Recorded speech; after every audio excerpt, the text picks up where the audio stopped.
வணக்கம் friends, welcome to yoga way of life.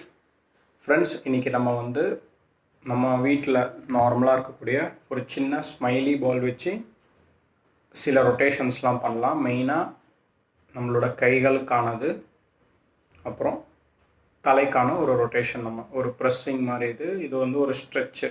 இதை use பண்ணி பண்ணலாம். ரொம்ப சிம்பிள். இது மெயினாக யாருக்காக பார்த்தோன்னா பெரியவங்க. ஸோ ரொம்ப நேரம் உட்காந்துட்டே இருக்காங்க, கைகளுக்கெல்லாம் அவ்வளோ என்னால் மூமெண்ட்ஸ் கொடுக்க முடியல, என்ன பண்ணுன்னு தெரியாதவங்க இது ரொம்ப சிம்பிள். இந்த ஒரு ஸ்மைலி பால் போதும், எஃபெக்டிவாக இருக்கும். இதை வச்சு பண்ணலாம். அதே மாதிரி நிறைய பேர் பார்த்தீங்கன்னா இன்ஜுரி ஆகிட்டு ரெக்கவரியில் இருப்பாங்க. மேபி ஆக்சிடெண்ட்டாக இருக்கலாம், இல்லைனா ரொம்ப நாள் பெட் ரிட்டனாக இருந்துட்டு யங் ஏஜாக இருக்கும், பட் ரெக்கவரியில் இருப்பாங்க. அந்த மாதிரி இருக்கிறவங்களும் இப்போ நம்ம பண்ணக்கூடிய மூமெண்ட்ஸ் எல்லாம் இந்த ஸ்மைலி பால் யூஸ் பண்ணி நம்ம பண்ண போகிறோம். இந்த சாஃப்ட் பால் யூஸ் பண்ணி ரொம்ப சிம்பிளாக இருக்கும். பட்டு இதை ஒரு 15-20 டேஸ் பண்ணிங்கன்னா உங்களுக்கு பிளட் சர்க்குலேஷன் இம்ப்ரூவ் ஆகும். ஏன்னா நம்ம கைகள் ரொம்ப ரொம்ப இம்பார்ட்டன்ட். நம்மளோட ஒவ்வொரு விரல், இந்த ஒவ்வொரு பகுதியுமே நர்வஸ் சிஸ்டமோட கனெக்ட் ஆகிருக்கு, பிரெயினோட கனெக்ட் ஆகும். நம்ம இந்த கைகளை எவ்வளோ ஆக்டிவாக வைக்கிறோமோ உடம்புக்கு அவ்வளோ நல்லது. ஸோ அதனால் கைகள் உடம்புல எல்லா பகுதியுமே ரொம்ப இம்பார்ட்டன்ட். மோஸ்ட் இம்பார்ட்டன்ட் கைகள்னு நான் சொல்லுவேன். ஏன்னா இது வழியாக நம்ம பிரெயினை நம்ம நல்லா ஆக்டிவாக இருக்க முடியும். பிரெயின் ஆக்டிவாக இருந்தால் என்டையர் பாடி ஆக்டிவாக இருக்கும். ஓகே, ஸோ சேரில் உட்காந்துக்கோங்க, இல்லை கீழே உட்காடுற மாதிரி இருந்தாலும் உட்காந்துக்கோங்க. சமணக்கால் போட்டு உட்காந்துக்கோங்க, இல்லை காலை ஸ்ட்ரெச் பண்ணி உட்காந்துக்கோங்க. எப்படி உட்காந்தாலும் கம்ஃபர்டபுளாக உட்காந்துட்டு இந்த ஸ்மைலி பால் ஒரு கையில் எடுத்துக்கோங்க. ஸோ இப்போ ஃபஸ்ட்டு ஃபிங்கர்ஸ்க்கானது பண்ண போகிறோம். ஸோ இந்த பாலை நடுவில் ஹோல்ட் பண்ணி, இந்த பால் நடுவில் ஒரு கோடு இருக்கும். ஸோ இந்த சைடு உங்கள் லெஃப்ட் ஹேண்டு, இந்த சைடு உங்கள் ரைட் ஹேண்டில் ஃபிங்கர்ஸை ப்ரெஸ் பண்ணுங்கள். இந்த மாதிரி 10 times. Breath in breathe out பேட்டர்னோடு பண்ணுங்கள். அப்போ அங்கே பிராணசக்தி அதிகமாக போகும். அது ஒன்று மட்டும் மறக்காதீங்க. எது பண்ணாலும் ஒரு ப்ரீத் இன் ப்ரீத் அவுட்டோட பண்ணலாம். So breath in breathe out, breath in breathe out. இதில் என்னென்னா எல்லா ஃபிங்கர்ஸோட நல்லா இதில் கடைசி பகுதி, கடைசி அந்த கோட்டுக்கு மேலே இருக்குது, இதில் நல்லா இந்த பாலை ப்ரெஸ் பண்ணணும். Breath in breathe out, breath in breathe out. இதை பார்த்தீங்கன்னா இந்த லிட்டில் ஃபிங்கர், இந்த சுண்டு விரல் சம்டைம்ஸ் கண்ட்ரோல் இல்லாமல் எப்படி போயிடும், அதை விடாதீங்க. ஏன்னா அது ரொம்ப important. Breath in breathe out. 5 விரல்களும் இது மெயினாக விரலுக்கானது. பாம்பில் இதை டச் பண்ணாதீங்க, உள்ளங்கையில் படலான்னா. Breath in breathe out, breath in breathe out, breath in breathe out, breath in breathe out, breath in breathe out, breath in breathe out. இந்த மாதிரி 10 டைம்ஸ் பண்ணுங்கள். அதுக்கப்புறமா இந்த பால் அந்த நடுவில் கோடை இப்படி ஹோல்ட் பண்ணி ரிஸ்ட்டுக்கு breath in breathe out, breath in breathe out, breath in breathe out, breath in breathe out. இந்த மாதிரி இன்னொரு கையிலையும் இந்த மாதிரி 10 டைம்ஸ் பண்ணுங்கள். Breath in breathe out, breath in breathe out. ஃபிங்கர்ஸால் hold பண்ணி ரிஸ்ட்டு ஃப்ரண்ட் அண்ட் பேக் பண்ணுங்கள். Breath in breathe out, breath in breathe out, breath in breathe out. இது second.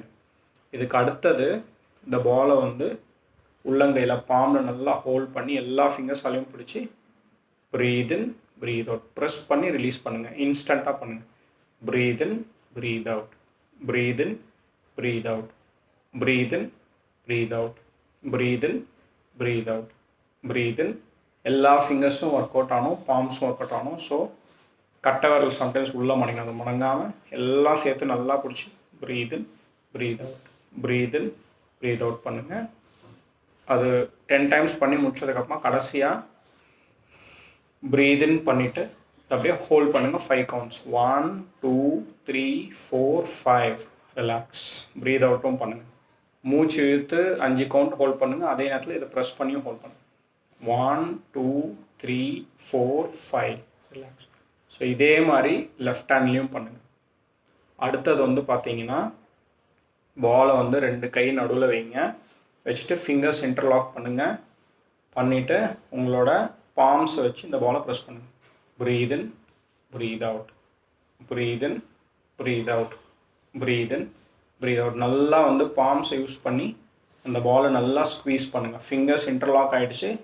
Breath in breathe out, breath in breathe out, breath in breathe out. அப்புறம் கடைசியாக breath இன் பண்ணிவிட்டு press பண்ணிவிட்டு அப்படியே hold பண்ணுங்கள். 5 counts. அப்புறம் relax. மறுபடியும் இந்த மாதிரி 3 டைம்ஸ் பண்ணுங்கள். ப்ரெஸ் பண்ணி ஹோல்ட் ஃபார் 5 கவுண்ட்ஸ். மூச்சு ஃபுல்லாக உள்ளே எடுத்துகிட்டு ஹோல்ட் பண்ணி விடுங்க. இன்கேஸ் மூச்சு இழுத்து மூச்சு விடுறது கஷ்டமாக இருந்தால் மூச்சை ஃபோக்கஸ் பண்ணாமல் இது மட்டும் பண்ணுங்கள். ப்ரெஸ் பண்ணி ஹோல்ட் பண்ணுங்கள் 5 கவுண்ட்ஸ், அப்புறம் ரிலீஸ் பண்ணுங்கள். இது வந்து உங்கள் ஆர்ம்ஸுக்கு, இந்த எல்போவுக்கு, ஷோல்டருக்கெலாம் ரொம்ப நல்லது. ஒரு நல்ல ப்ரெஸ் இது நீங்கள் பண்ண உங்களுக்கு டிஃப்ரென்ஸ் தெரியும். ஸோ இந்த மாதிரி 10 டைம்ஸ் பண்ணுங்கள். அதுக்குமா press and hold then release. 5 counts hold பண்ணி ரிலீஸ் பண்ணுங்கள். இந்த மாதிரி 3 டைம்ஸ் பண்ணுங்கள். இதுக்கப்புறமா இந்த பாலை வந்து உள்ளங்கையில் வச்சு ரொட்டேட் பண்ணுங்கள். 30 கவுண்ட்ஸ் கிளாக் வைஸ். 1 2 3 4 5 6. அதே மாதிரி anti clock wise 30 counts.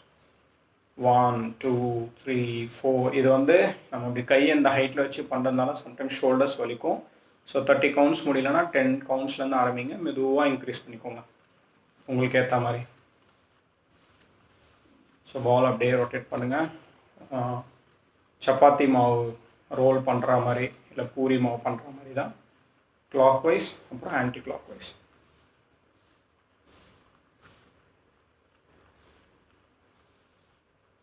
So இந்த மாதிரி பண்ணுங்கள். ஸோ அப்போ என்ன ஆகும்னா உங்கள் ரிஸ்ட்டுக்கு நல்லது. அந்த மாதிரி இந்த இடத்துலலாம் இந்த மூமெண்ட், அதாவது நமக்கு தெரியாமல் விளையாட்டாக பண்ணுறோம். ஷோல்டருக்கு நல்லது, எல்போஸ் அப்புறம் இந்த இடத்துக்கு நல்லது, நம்மளோட ரிஸ்ட்டுக்கெல்லாம் நல்லது இந்த மூமெண்ட். ஸோ நீங்கள் மெதுவாக 10 செகண்ட்ஸ்லாம் ஆரம்பித்து 1 மினிட் வரைக்கும் பண்ணலாம். ப்ளட் சர்க்குலேஷன் நல்லா இம்ப்ரூவ் ஆகும். கை அப்புறமா ஸ்ட்ரென்தன் ஆக ஆரம்பிக்கும். ஸோ இது ஒன்று. இதுக்கு அடுத்தது வந்து பார்த்திங்கன்னா நெக்குக்கான ஒன்று. இந்த ஸ்மைலி பாலை தொண்டைக்குழியில் வச்சு வேணா சப்போர்ட் கொடுங்க. ப்ரெஸ் பண்ணி அப்படியே ஹோல்ட் பண்ணுங்க. 1 2 3 ரிலாக்ஸ். திருப்பி 1 2 3 ரிலாக்ஸ். 1 2 3 ரிலாக்ஸ். இந்த மாதிரி பண்ணும்போது நெக் வந்து ஸ்ட்ரென்தன் ஆகும். ஸோ இது வந்து பொறுமையாக 1 2 3 4 5 இந்த மாதிரி பண்ணலாம். நெக் இன்ஜரி இருக்கிறவங்க, வலி இருக்கும்போது, நெக் இன்ஜரி இருக்கும்போது இது பண்ணாதீங்க. அப்படி இல்லாமல் இருக்கும்போது, நார்மலாக இருக்கும்போது இது எப்படி பண்ணுங்கள். இது ரொம்ப நல்லது. நெக்கு ஸ்ட்ரென்தன் ஆகும். ஸோ ஃப்ரெண்ட்ஸ், இந்த ஸ்மைலி பால் யூஸ் பண்ணி இந்த விஷயங்கள்லாம் பண்ணலாம். இது ரொம்ப சிம்பிளாக இருக்கும், ரொம்ப ஈஸியாக இருக்கும். பட் ஐ ப்ராமிஸ் யூ, நீங்கள் ஒரு 30 to 45 டேஸ் பண்ணி பாருங்கள். ரொம்ப டிஃப்ரென்ஸ் இருக்கும். மெயினாக எல்டர்லி பீப்புள், நிறைய மொபிலிட்டி இல்லை, என்னால் ரொம்ப நடக்க முடியல, ரொம்ப ஆக்டிவாக இருந்தேன், ஒரு 2-3 இயர்ஸாக நான் எதுவும் பண்ணல, அப்படியே இருக்கேன். அப்போ என்ன ஆகும்னா கைகள், நம்மளோட விரல்கள் அதெல்லாம் வந்து ரொம்ப ஆக்டிவாக வந்துட்டு எதுவும் பண்ணாமல் இருக்கும். அந்த ப்ளட் சர்க்குலேஷன் வந்து ட்ராப் ஆகும். அந்த மாதிரி இருக்கிறவங்க இந்த ஸ்மைலி பால் யூஸ் பண்ணி இப்போ நம்ம பண்ணதெல்லாம் பண்ணுங்கள். கைகள் வந்து நல்லா பவர்ஃபுல் ஆகும். ப்ளட் சர்க்குலேஷன் ஃபஸ்ட்டு இம்ப்ரூவ் ஆகும், கை பவர்ஃபுல் ஆகும், அப்புறம் என்டையர் பாடி ஆக்டிவாக இருக்கும். ஸோ இவரோட ஸ்மைலியோட பேசிவிட்டு இதை ரெகுலராக பண்ணி இந்த ஸ்மைலி மாதிரியே எப்போவுமே நம்மளும் ஹாப்பியாக இருக்கலாம். Thank you so much.